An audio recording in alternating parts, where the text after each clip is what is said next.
at the Met Council meeting, March 24th, 2021. As we start this meeting, it is always important to acknowledge that it is virtual by the executive order from the governor, and we're doing it under Minnesota statutes section 13D.021. If you are attending from the public and would like to make a comment, please feel free to email public.info@metc.state.mn. Everybody does such a great job in this virtual format. No instructions are required, but in terms of calling the roll, Liz is back, and I think she's here. Yes. She's ready to call the roll. All right. Atlas Ingebretson. Barber. Here. Chambliss. Here. Cummings. Here. Ferguson. Here. Fredson. Here. Gonzalez. Here. Johnson. Here. Thank you. Lee. Here. Lilligren. Here. Lindstrom. Here. Musset. Sterner. Present. Bento. Here. Wolf. Here. Zurin. Present. Chairzelli. I'm here. That is a quorum. And now the approval of the agenda. We don't need a vote. If there is no amendments or concerns about the agenda, I will consider it approved. The next order of business is approval of the minutes, and that is from our meeting on March 10th, 2021. May I have a motion? Sterner approves the minutes. Thank you. Is there a second? Vento seconds. Thank you, Sue. Any discussion? Hearing none. Liz? Barber. Aye. Chambliss. Atlas Ingebretson says aye. Oh, thank you. Chambliss. Aye. Cummings. Aye. Ferguson. Aye. Fredson. Aye. Gonzalez. Aye. Johnson. Aye. Lee. Aye. Lilligren. Aye. Lindstrom. Aye. Sterner. Aye. Bento. Aye. Wolf. Abstain since I wasn't there. Okay. Zurin. Aye. Chairzelli. Aye. The minutes are approved. And on to the consent agenda. May I have a motion and a second to approve the consent agenda? Move by Lee. Okay, thank you, Councilmember Lee. Is that a second I heard? Ferguson. Thank you, Chris. Any discussion? Hearing none. Liz, you may call the roll. Atlas Ingebretson. Aye. Barber. Aye. Chambliss. Aye. Cummings. Aye. Ferguson. Aye. Fredson. Aye. Gonzalez. Aye. Johnson. Aye. Lee. Aye. Lilligren. Aye. Lindstrom. Aye. Sterner. Aye. Bento. Aye. Wolf. Aye. Zurin. Aye. Chairzelli. Aye. That motion carried. Now we're on to the reports of the standing committees. There's no report from community development. There is a report on the consent agenda for the environment committee. And next is the management committee. Councilmember Ferguson. Thank you, Mr. Chair. We have two business items. The first business item is business item 2021-58, award of the Southwest Corridor Light Rail Grant Anticipation Notes within established parameters, resolutions 2021-7 and 2021-8. The Southwest Corridor Light Rail Transit Project is being funded by both local partners and a Federal Transit Administration FTA grant executed by the Council in September of 2020. The local partners have fulfilled the majority of their funding commitments. Under the grant agreement with the FTA, the Council will receive grant payments on a reimbursement basis over the next 10 years. Because the actual project expenses will be concentrated in the next 1 to 3 years, interim cash flow financing is needed. In November of 2020, the Council approved a cash flow financing plan, which includes Council issuance of a series of grant anticipation notes, or known as GANs, to provide the interim funding needed for the project expenses. A first GAN issuance was completed in December of 2020 for a total of $125.6 million. The cash flow provided by that issuance is projected to be exhausted in May. This business item proposes the planned second issuance of GANs, which will provide $435 million of cash flow funding and is projected to fund the project expenses until early 2022. This debt will be repaid with future grant payments. After surveying potential underwriters who may bid to purchase the GANs, our financial advisor recommends that GANs be structured in 2 series. One series will have maturities ranging from 1 to 4 years, and the second series will have maturities ranging from 5 to 8 years. The split into 2 series will allow investors to bid one or both series and targets both short-term and intermediate-term investors. This flexibility for investors will ensure broad bidding participation and the lowest interest rates possible. Proposed resolutions 2021-7 and 2021-8 authorize the issuance of the 2 GAN series, define acceptable financial parameters for the terms of the notes, and allow staff to forward the sales of the notes to the lowest bidder within those terms. Both series must be issued within 90 days, and the total issuance of both series combined cannot exceed $436.5 million. Series B cannot exceed 2%, and Series C cannot exceed 2.5% interest rates. The expected interest rate cost is 0.75% to 1.25%. The financing action supports the Thrive Lens outcome of stewardship for providing low-cost capital funding for the Council's projects. Mr. Chair, the proposed action is that the Metropolitan Council adopt Parameters Resolution 2021-7 and 2021-8, which authorize the issuance, sale, and award of double obligation debt within established financial parameters, the incurrence of related issuance expenses, and the execution of necessary documents to secure the financing. Thank you. Is there a second to that motion?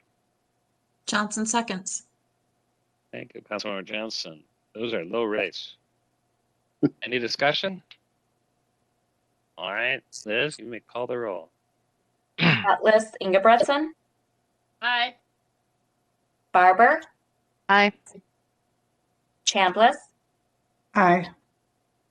Cummings, Aye. Ferguson, Aye. Bredson, Aye. Gonzalez, Aye. Johnson, Aye. Lee, Aye. Lilligren, Aye. Lindstrom, Aye. Sterner, Aye. Vento, Aye. Wolf, Aye. Zurin, Aye. Chair Zelli. Aye. That motion carried. Councilmember Ferguson. Thank you, Mr. Chair. The second business item that I have is business item 2021-59, award park bonds and wastewater refunding bonds within the established parameters. Resolutions 2021-9, 2021-10, and 2021-11. Approximately annually, the council issues bonds to fund the projected cash flow needs of our divisions for the subsequent 12 months. Currently, the new bond funding needed is $6 million for parks. This includes the parks capital budget and the parks reimbursement program. Metro Transit Environmental Services do not need bond funding at this time. The park bonds will be done in 2 series and will be paid with property tax levies. In addition, the low interest rate environment provides the opportunity to refinance 3 outstanding wastewater bond issues and realize significant future interest cost savings. Refunding these outstanding bond issues totaling $104 million is projected to save about $1.5 million annually and about $12.7 million in total in interest costs over the next 12 years. The debt will continue to be paid from wastewater system revenues. The proposed resolutions authorize staff to award the sale of the bonds to the best bidder within specific parameters. Resolution 2021-09 for Parks Tax Exempt Series 2021D states that bonds must close within 90 days, cannot exceed $3.1 million, and must not exceed 2% interest. Resolution 2021-10 for Parks Taxable Series 2021E states that these bonds must close within 90 days, cannot exceed $3.1 million, and cannot exceed 2.25% interest rates. Resolution 2021-11 for the Wastewater Refunding Series 2021F states that the bonds must close within 90 days, cannot exceed $104 million, and must realize a minimum of 3% in interest cost savings as required by council policy. These financing actions support the Thrive lens outcomes of sustainability and stewardship, as issuing general obligation bonds is efficient and cost-effective funding to preserve capital infrastructure, and refunding bonds results in future interest cost savings. Mr. Chair, the proposed action is the Metropolitan Council adopt the 3 parameter resolutions 2021-9, 2021-10, and 2021-11, which authorize the issuance, sale, and award of general obligation debt within the established financial parameters, the issuance of the related issuance expenses, incurrence of the related issuance expenses, and the execution of the necessary documents to secure the financing. Thank you. Is there a second? Johnson seconds. Thank you, Councilmember Cummings. Any discussion? All right, Liz, let me call the roll. Atlas Ingebretson, Aye. Barber, Aye. Chambliss, Aye. Cummings, Aye. Ferguson, Aye. Fredson, Aye. Gonzalez, Aye. Johnson, Aye. Lee, Aye. Lilligren, Aye. Lindstrom, Aye. Sterner, Aye. Vento, Aye. Wolf, Aye. Zurin,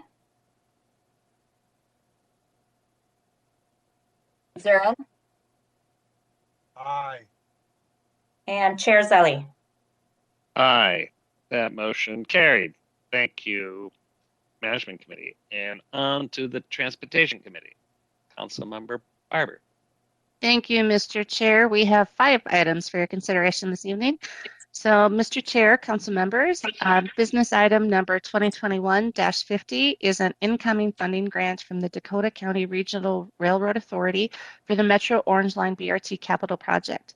The Metro Orange Line is fully funded through a federal grant and an and annual capital grant agreements from partner counties. The proposed grants will enable $2.23 million from Dakota County Regional Railroad for capital project activities to implement the Orange Line BRT project. These funds are included in the Council's authorized capital program upon agreement execution. Therefore, Mr. Chair, I move that the Metropolitan Council authorize the regional administrator to apply for, negotiate, and execute capital grant agreement 21I013, providing $2,230,109 from the Dakota County Regional Railroad Authority for the Orange Line BRT project. Great. Is there a second? Sterner, I would second that. Thank you, Phil. Any discussion? All right, Liz? Atlas Ingebretson, Aye. Barber, Aye. Chambliss, Aye. Cummings, Aye. Ferguson, Aye. Fredson, Aye. Gonzalez, Aye. Johnson, Aye. Lee, Aye. Lilligren, Aye. Lindstrom, Aye. Sterner, Aye. Vento, Aye. Wolf, Aye. Zurin, Aye. Chair Aye. That motion carried. Councilmember Barber. Thank you. Mr. Chair, council members, business item number 2021-51 is an incoming funding grant from the Hennepin County Regional Railroad Authority for the Metro Orange Line BRT capital project. This is the Hennepin County Regional Railroad Authority companion to the item just presented. Therefore, Mr. Chair, I move that the Metropolitan Council authorize the regional administrator to apply for, negotiate, and execute capital grant agreement 21-1012 or 21I012, providing $8,040,000 from the Hennepin County Regional Railroad Authority for the Orange Line BRT project. Thank you. Is there a second? Chambliss seconds. Thank you, Councilmember Chambliss. Any discussion? All right, Liz? Atlas Ingebretson, Aye. Barber, Aye. Chambliss, Aye. Cummings, Aye. Ferguson, Aye. Fredson, Aye. Gonzalez, Aye. Johnson, Aye. Lee, Aye. Lilligren, Aye. Lindstrom, Aye. Sterner, Aye. Vento, Aye. Wolf, Aye. Zurin, Aye. Chair Aye. That motion carried. Councilmember Barber. Thank you, Mr. Chair. Mr. Chair, council members, business item number 2021-52 is regarding Network Next arterial BRT expansion recommendations and naming the Metro F, G, and H lines. Following extensive technical analysis and engagement through the Network Next planning process, staff presented recommendations for the Metro F, G, and H lines on Central Avenue, Rice and Roberts, and Como, Maryland, respectively. These recommendations follow a robust process that included multiple rounds of community input and feedback, along with ongoing engagement with regional stakeholders.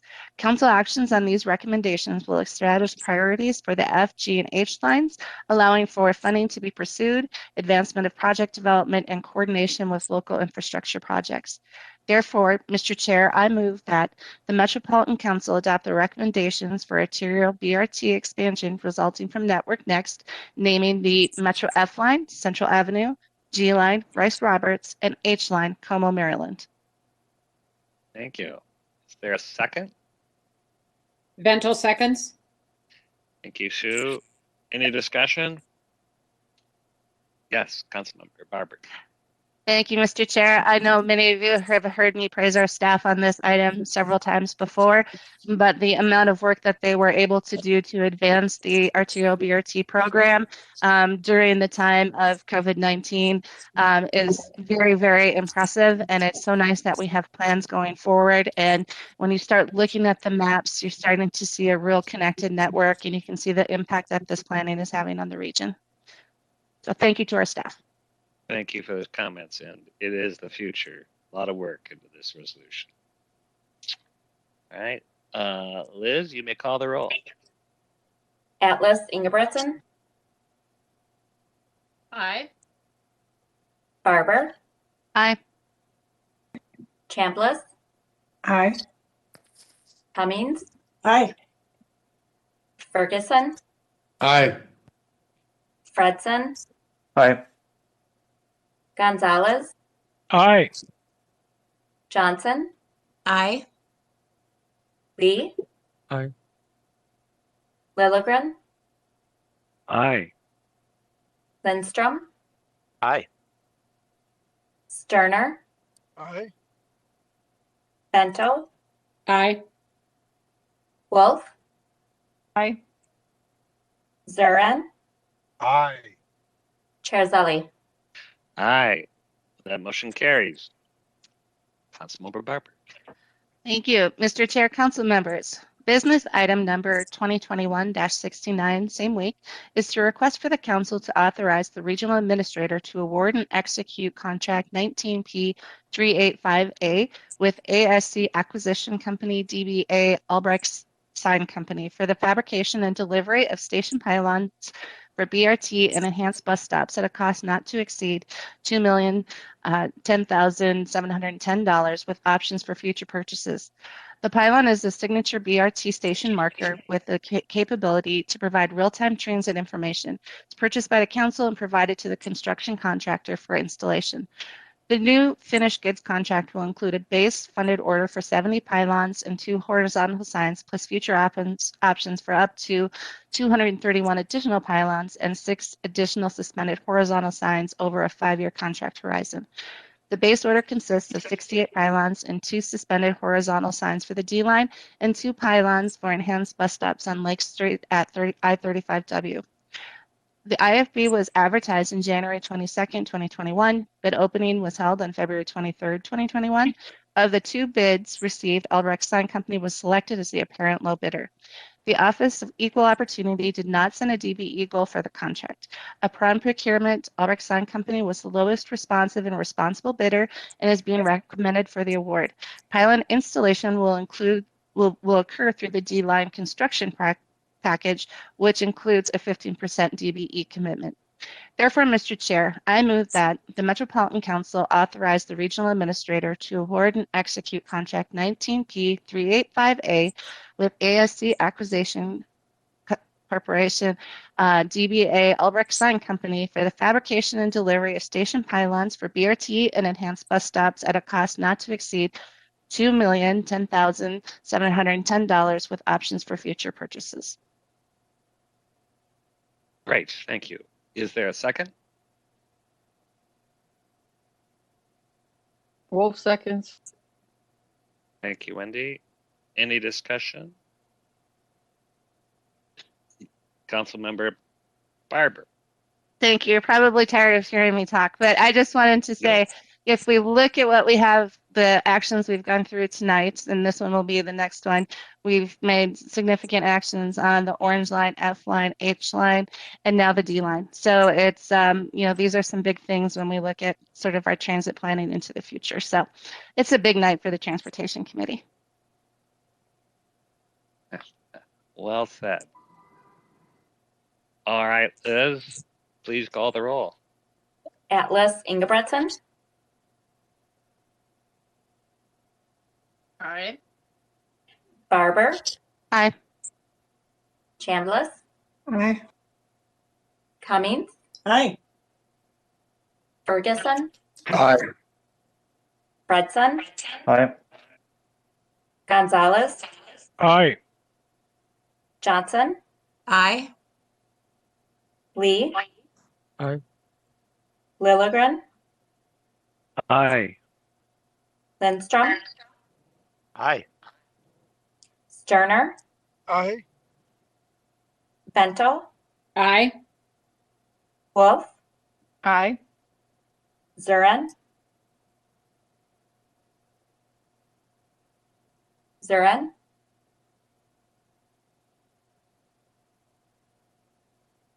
Aye. and Chair Zelli. Thumbs up. Aye. All right, that motion carried. Councilmember Barber.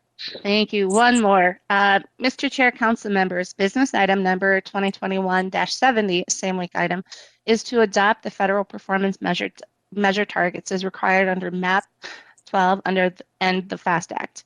MPOs are required by federal law to adopt targets. MPOs have the option to either plan and program to support the statewide targets adopted by MnDOT or set quantifiable targets that are specific to MPO planning area.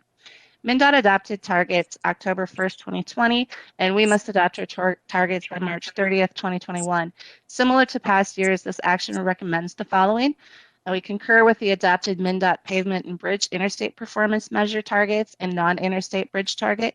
Set targets specific to the metro area as shown in the attachment for non-interstate pavement in good and poor condition. Set targets specific to the metro area as shown in the attachment for the system reliability performance measures.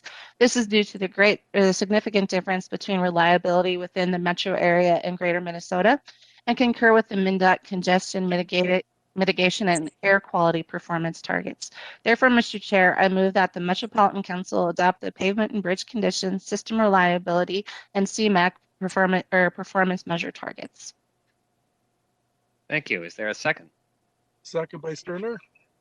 Thank you, Councilmember Sterner. Any discussion? All right, Liz. Atlas Ingebretson, Aye. Barber, Aye.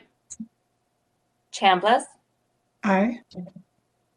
Cummings, Aye. Ferguson, Aye. Fredson, Aye. Gonzalez, Aye. Johnson, Aye. Lee, Aye. Lilligren, Aye.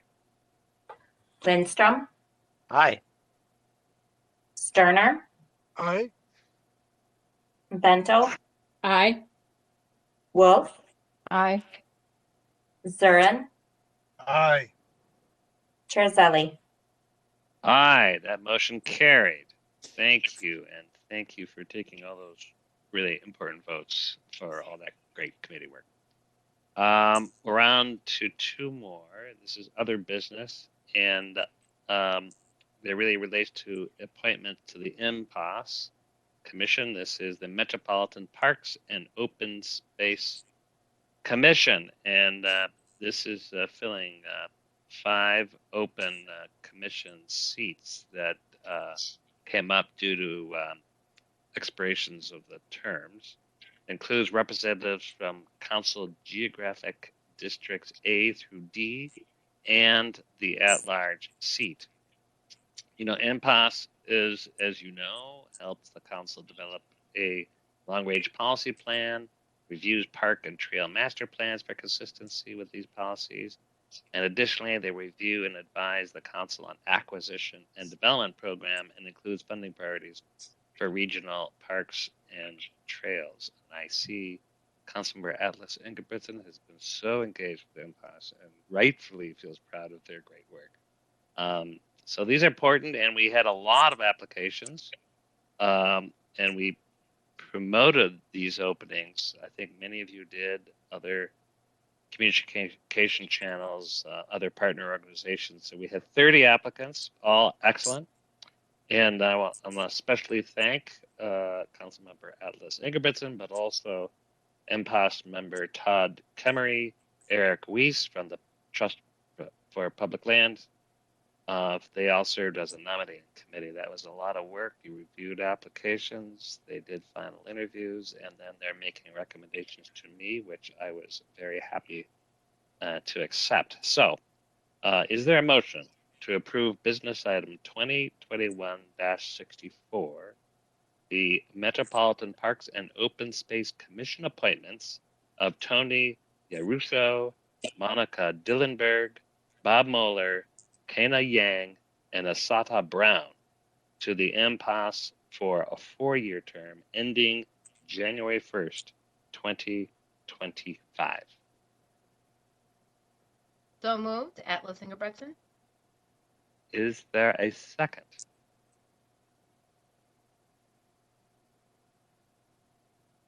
Move, There's no second, seconds. Ferguson. Thank you, Councilmember Ferguson. Any discussion? Linnea, do you want to add anything? Chair, I'd love to. The outcomes of this last effort to recruit and add commissioners to Metropolitan Parks and Open Space Commission is, to me, a huge resounding success. And I want to highlight that we have, for the first time, 55% BIPOC commission, and 11% of our participants are those with living with different ability levels. 44% are female, and 44%, I'm pretty sure, are under the age of 40. And we have a good representation of different generations on MPOS. That I chalk up to the efforts of everybody on the council being willing to share and spread the word.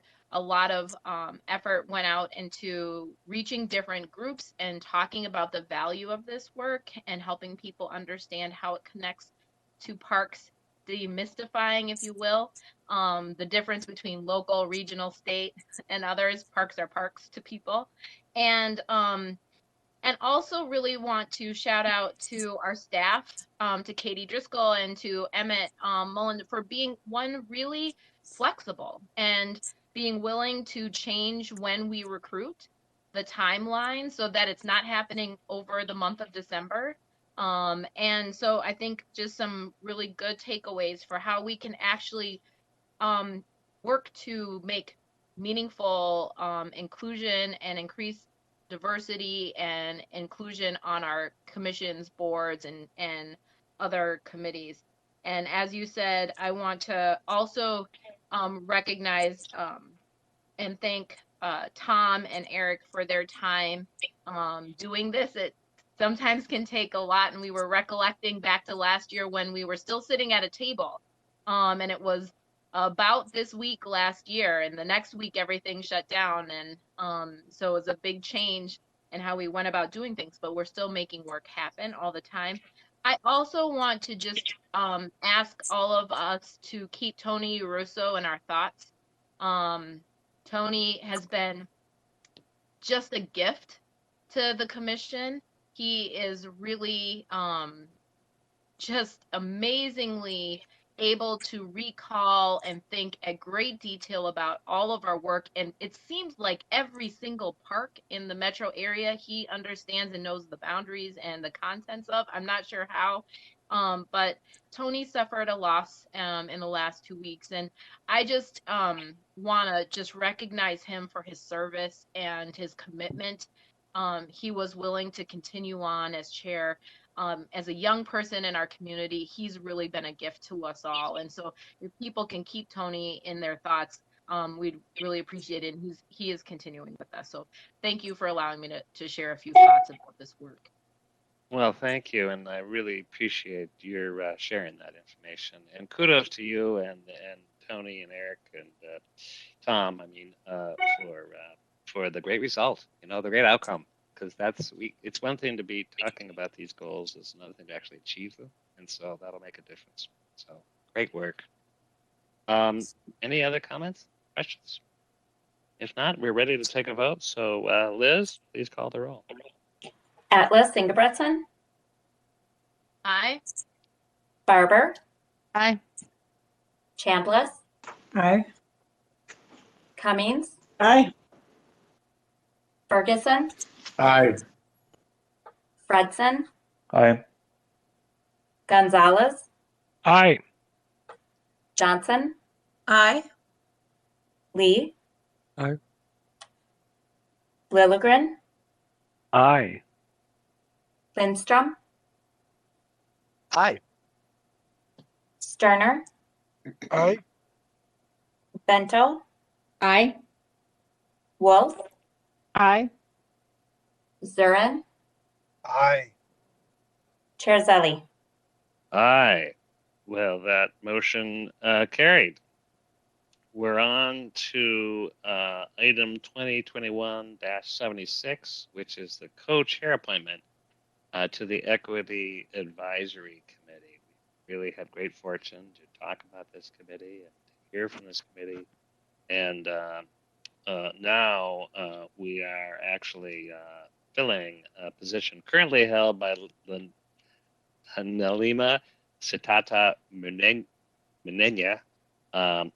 We all know Nalima because of her visits to our committee, and she is resigning. So everybody knows the EAC advises the Met Council on its work to advance equity.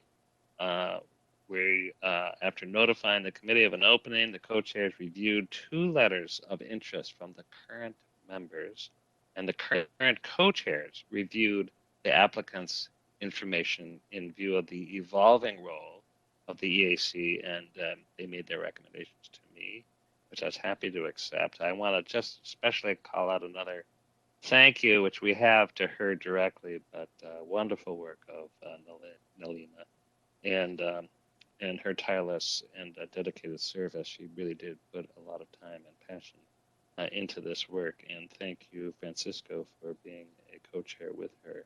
And thanks to the whole committee for their work and their continuing work, because that'll be more for us to engage with in the months and years ahead. So it's my pleasure to offer this, to ask for a motion to approve the appointment of Leah Goldstein Moses as co-chair of the Equity Advisory Committee for the remainder of the original 4-year term ending January 1st, 2022. Mr. Chair, if I may second that motion. Yeah, you can make the motion, and then I'll Make ask for a the second. motion. Thank you. And then I'll ask for a second. Wolf seconds. Second. Thank you. And Francisco, do you want to add anything to this? Yes, thank you. Your passion. Yeah, and I just want to say that you might recall that Leah co-chaired the presentation of the EAC's report last year with Nalima, and she has been part of the EAC, I believe, since the creation of the EAC 4 or 5 years ago. And she has been a great asset to the committee, and she brings a lot of experience in community building, and her contacts across the region are great. So we thought that she would definitely bring the sets of skills that we think we need at this point as the EAC moves forward to working with the council on equity issues. So in brief, I think she will definitely do an excellent job and will help us move forward with all the many projects that the EAC is involved with in the near future. So really excited about this. Thank you. Great. Thank you, Francisco. Sounds like we're in really good hands, and you have a good partner. Any other discussion, questions? If not, Liz, please call the roll. Atlas Ingebretson, Aye. Barber, Aye. Chambliss, Aye. Cummings, Aye. Ferguson, Fredson, Aye. Gonzalez, Aye. Johnson, Aye. Lee, Aye. Lilligren, Aye. Lindstrom, Aye. Sterner, Aye. Bento,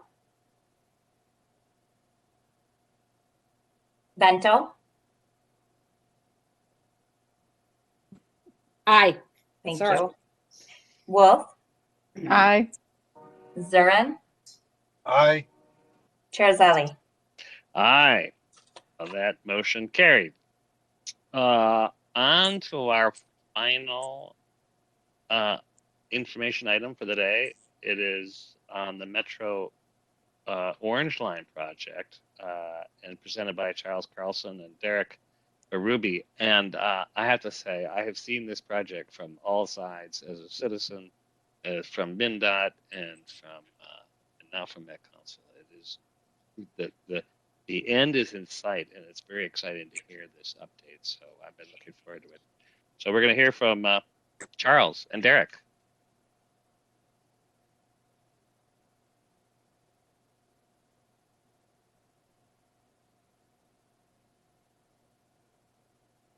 Thank you, Mr. Chair. As the presentation gets pulled up here, I just want to echo what has been said so far today, and Councilmember Barber also touched on all the different projects coming together to make our region much more connected. And today I'm just here to give a little bit of insight on what's going on with Orange Line. So as soon as the presentation pops up, I'll begin. Must be a big file. It's still working on it.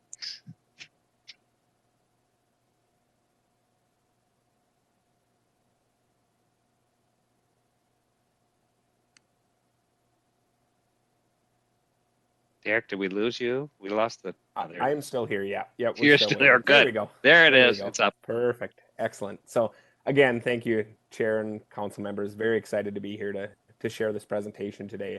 I did give it to the Transportation Committee, and it was well received. So I'm hoping that the rest of the council gets to enjoy the presentation as well. Some images that you can't see as you're driving by, and looking forward for what's to come. So next slide, please. So as many of you know, Orange Line is a 17-mile bus rapid transit corridor that runs down the 35W corridor to Burnsville, connects to downtown Minneapolis with all-day frequent service. It's a fully funded $150 million project, and current construction completion is just around 70%. So the project is moving quite quickly recently, although it started off slowly as part of the large 35W at 94 project that the chair had mentioned earlier. So something we're very excited about, and I'll break down a little bit of the construction here. Next slide, please.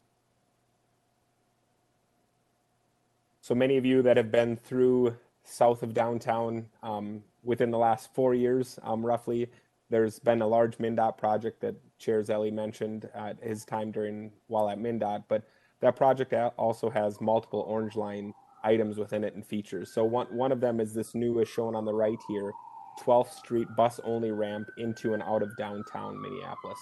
So that ramp itself will connect to the Mark II corridor with its own contraflow lane to get quick in and out of downtown service, not only for Orange Line, but for all transit operations that enter the city from the southern area. So in addition to that, there's also a Lake Street station, which I'll touch on here in just a little while as part of that big project. Then the other two contracts that we have out are the Knox Avenue underpass, which will be a transit-only tunnel underneath 494 near Best Buy headquarters, just west of 35W.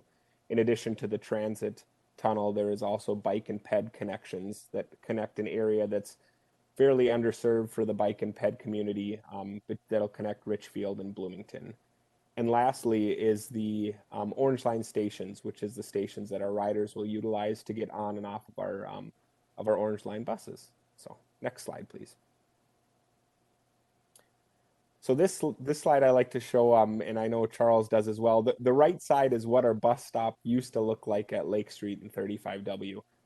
The top one looking up towards the 35W level, and the bottom one looking down to Lake Street. As you can see, it's very inaccessible. It was way past its useful life, and also not safe.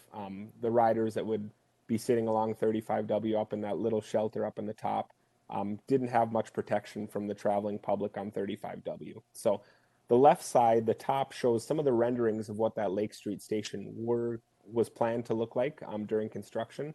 The top left one is more as you're driving northbound on 35W. The right one is as though you're standing inside of the vestibule area waiting to get on a bus that would be in the facility itself.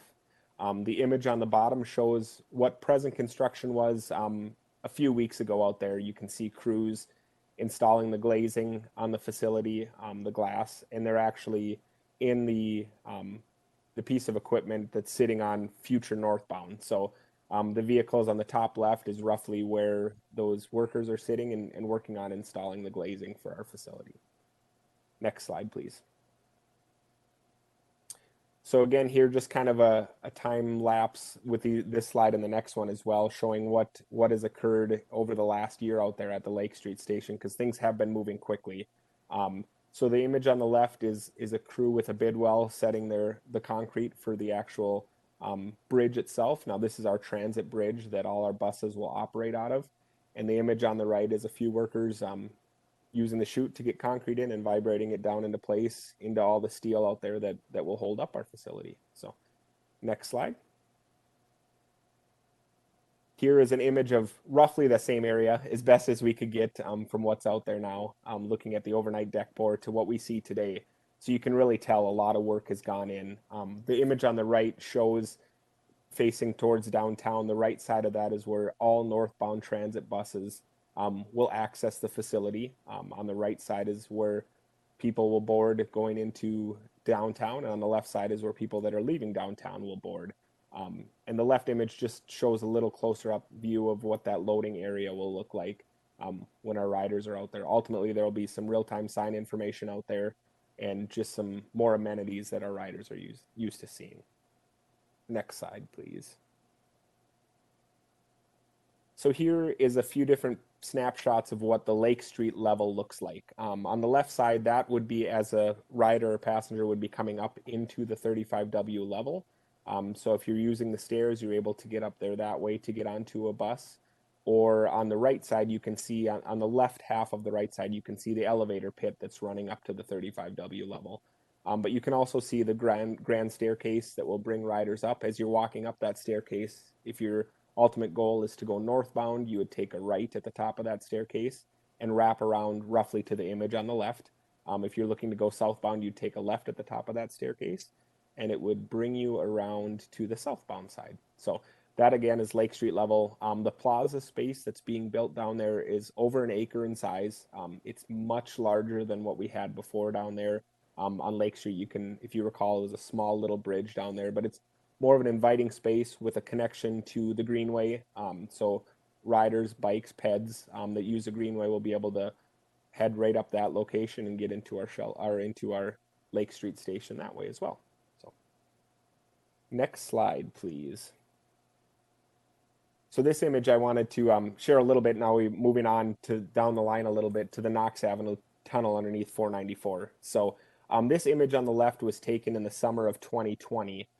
This was at the time while you're building that north half. And as I mentioned before, we're building the transit tunnel, which will be for transit vehicles as well as bike and ped underneath 494.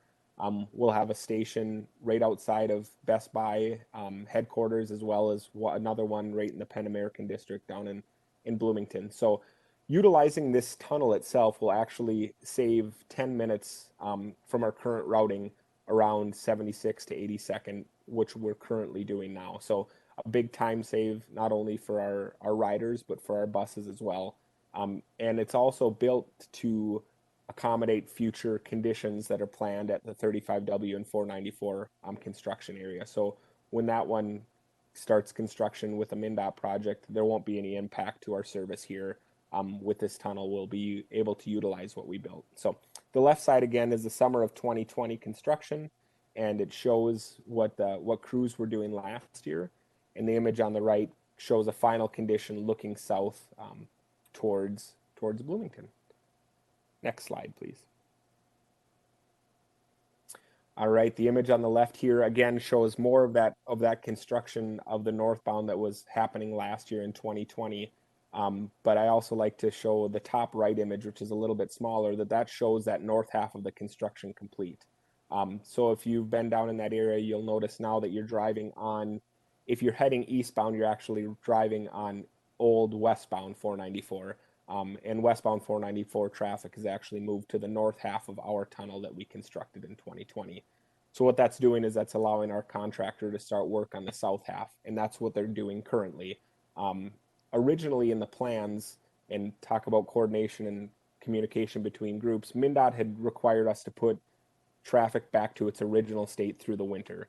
With the current pandemic and items going on with traffic levels being lower, MnDOT allowed us to keep it in that temporary condition through the winter, which ultimately allowed our contractor to do more work through the winter. They can drive pile all year long.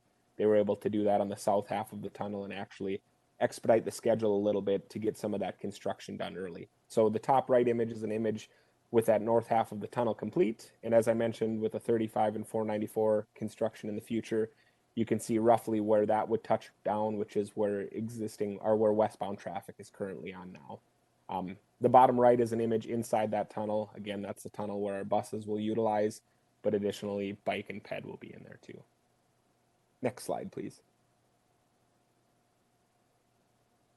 As I just mentioned, we're able to advance construct some of this work with MnDOT allowing us to do the traffic in the temporary condition during the winter. So what you'll see here is images from the month of February out there, and you can see the right half of the tunnel itself. The footing has been poured, so the east footing has been poured with steel coming out of that. And on the left side of the image, or the west side on it, is crews placing pile for the west half of the tunnel. Since these images have been taken, crews have completed the west half of the tunnel footing as well as the steel, and they've started to concentrate on building the walls that the tunnel lid will ultimately sit on. So if you're down in that area and are able to take a look, that's what you'll see today. So next slide, please.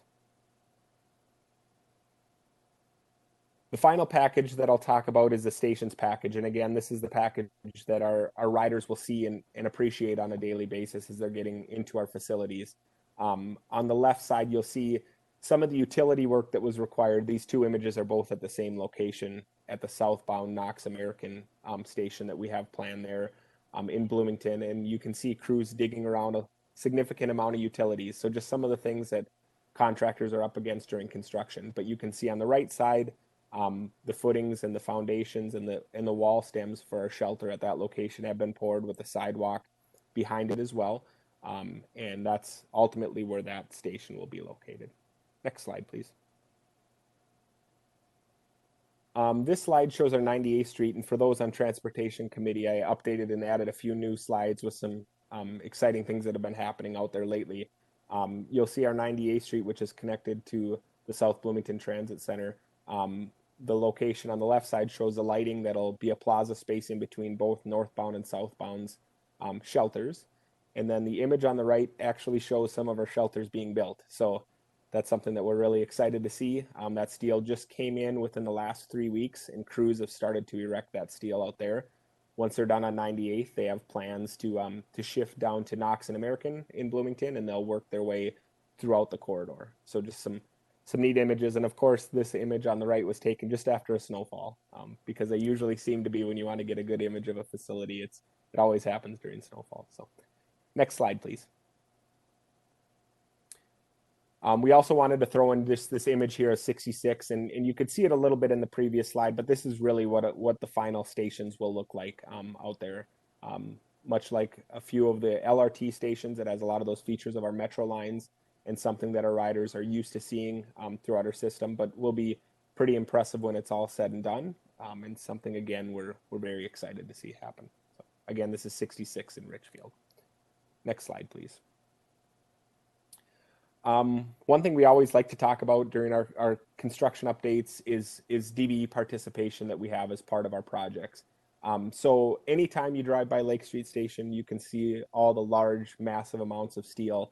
The steel was fabricated in America, in Wisconsin, and the contractor that we had out there is Bald Eagle Erectors. The value of their contract alone was over $3.5 million for steel erection. So just a great opportunity for a DBE contractor out on our projects, and one that we're very proud of. One that no doubt has a lasting effect on our community, and something that impacts quite a few people every day. So the image on the left is standing some of that main steel up on that 35W level. And as we sit here getting closer to summer, I like the umbrella in the top left picture, because it shows that worker is hiding from the sun. So the weather was warm when they were putting that in, and hopefully that's not too far away. Image on the right is down on Lake Street level. I'm looking up at the structure itself. So next slide, please. So I talked about the 3 different packages. The first one was with Bald Eagle. The image on the left here is Rice Lake Boring, who is also a DBE. And the work that they did here is they actually jack and augered a 42-inch water main that is a main feed into the city of Bloomington. So they pushed a 60-inch casing underneath 494 and pulled out all the sand that had been displaced by that casing and strung a 42-inch water main in there. Rice Lake Boring is a DBE. The value of this work was over $1.2 million. So again, an opportunity that, although this one won't be quite as seen as the Lake Street Steel was, this is one that no doubt impacts everybody in Bloomington as one of the 2 main water feeds out through the facility or through the city of Bloomington. So the image on the right, again, back to the third package, that is the package for all the temporary signage that's used, and Safety Signs is the DBE that did that, and their contract was valued over $250,000 on that project. So again, just more opportunities that we like to highlight and see happening. Next slide, please.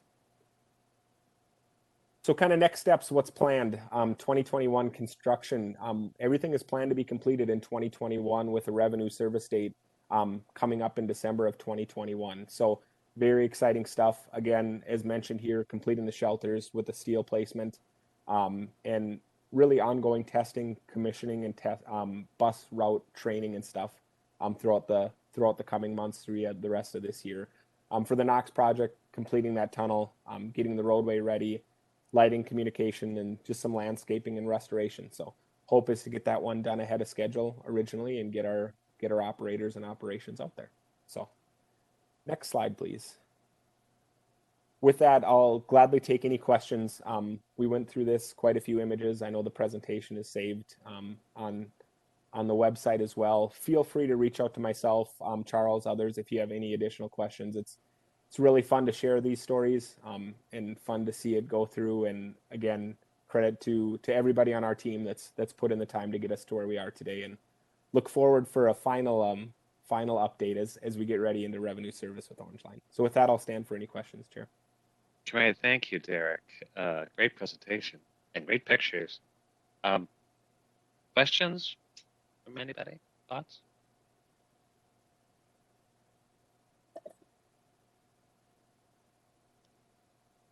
Molly. Thank you, Mr. Chair.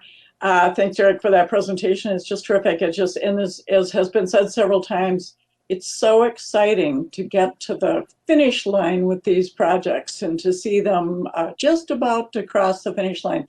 Hopefully, when life will be such that we can have a grand in-person ribbon cutting celebration. So it will be fun to get back to those as well. But thanks to you and to the entire team. I mean, this is such a critical part of our transportation network. And, you know, it serves not just the cities, not just the region, but the entire state. I mean, the build out of our entire system is critical. And so thank you. This was very exciting. It was a terrific presentation. You realize how long the years it takes to both plan, pull together different jurisdictions.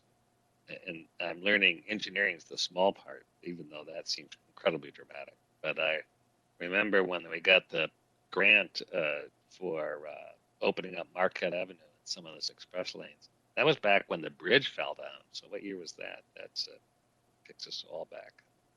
So great work to see us this close. Any other thoughts, questions? Robert? Yeah, thanks, Mr. Chair, and thanks for the presentation and to our staff for all the work on this. And, you know, just reflecting on the years it takes to bring a project like this forward. So as on the Minneapolis City Council, when the design work was being done, I lived about half a block from this site for 36 years. And kind of this project was one of the things that prompted me into a different level of public service. And I just want to thank you, Mr. Chair. I mean, you played many roles around this coming to this design. And I really want to lift up the interjurisdictional cooperation and collaboration here, and having a transit station integrated into a freeway project. You have federal, state, regional, county, and municipal interests reflected here. It was kind of a bumpy ride getting to this integrated design, but really I think putting community building first in this kind of investment was critical, and especially for the community right around this area. And so I think it's just a really tremendous example of what we can accomplish when we all work together, and it's exciting to see it this far along. And the other thing I want to say is, I'm in a number of different conversations around the downtown interests. I represent most of the central business district in Minneapolis, and it's just been really notable how often the references to this station come up in conversations, and people are talking about it as a gateway and as iconic on the south approach to Minneapolis on the interstate. And so just to again lift up the fact that we're trying to build place as well, right? When we make these kind of investments, and here I think we were tremendously successful. Thank you. Thank you for those comments and placemaking. Absolutely. And think about how Lake Street, how important it is, and the transitions, and face it, highways are big, clunky, dividing things, but that this actually becomes a node and an opening way of connection is really good design. Remarkable efforts on, as you point out, so many different jurisdictions. And we also gotta keep in mind the B line is going right along that Lake Street where 21 is now, and that'll be enhanced service with a major focal point right there at that lake and 35. So that station will be more enhanced when that service comes on. Councilmember Lee. Thank you, Mr. Chair. Thanks, Derek. I appreciate it, and I want to commend you for highlighting the DBE contractors. I think a lot of our discussions at the policy level are very high and abstract, but it's a good reminder to see the things manifest in pictures in these presentations. So thank you.